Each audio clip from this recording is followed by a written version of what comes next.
A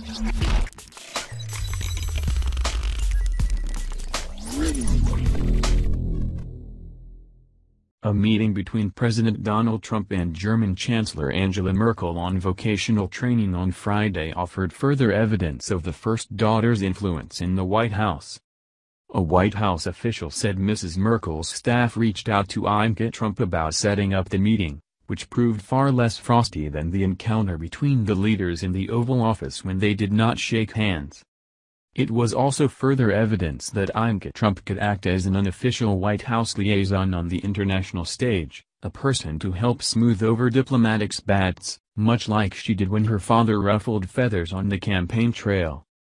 During the session, Mr. Trump and Mrs. Merkel talked with American and German executives and discussed how companies can better train workers. In his opening remarks, Mr. Trump said that training our workforce for the 21st century was a top priority, adding that we want to make sure we have the workforce development programs we need to ensure these jobs are being filled by American workers. Ivanka Trump, who recruited the American executives in attendance, guided the discussion.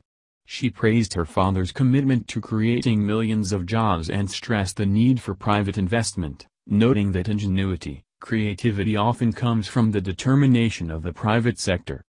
The conversation was focused on vocational training and workforce development, not on the thornier issues of international trade.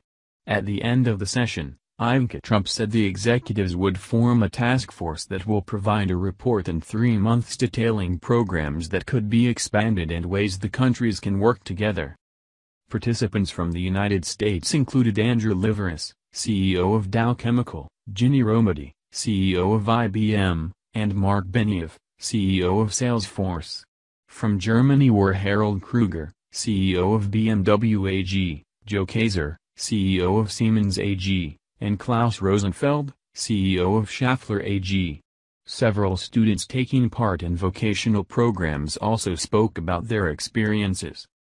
Attending for the administration were Trump advisor, and Ivanka Trump's husband, Jared Kushner, White House economic advisor Gary Cohn, Commerce Secretary Wilbur Ross, Chief of Staff Reince Priebus and Dinah Powell, who was recently named Deputy National Security Advisor for Strategy.